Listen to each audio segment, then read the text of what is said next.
Hi mga ka-tips, welcome back sa PrinTips. Ayan, so nakabili tayo ngayon ng bagong printer na EPSON L121 at ngayon binubuksan natin siya dahil lalagyan po natin siya ng waste ink tank. Ito po ay gagamitin natin para sa sublimation printing. At ano po ba yung advantage ng paglalagay po ng waste ink tank sa ating mga printers, especially sa mga ganitong printer na EPSON L120, L121, L130 at marami pa pong iba.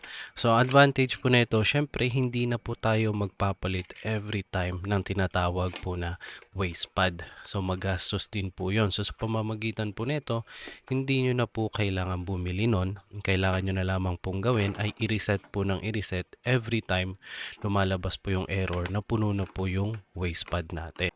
Sa mga nagtitipid at gusto mag-DIY na maglagay ng waste ink tank, pwede po gaya po ng aking ginagawa ngayon. So madali lang naman pong buksan yung mga basic printers na kagaya po netong L121. Ang kinaganda po ng printer po nito ay mura lang din po siya at single function printer lang po siya.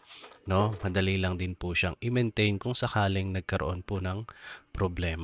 So kung gusto po niyong matutunan, panoorin niyo lang po yung video po nito hanggang po sa huli. Salamat!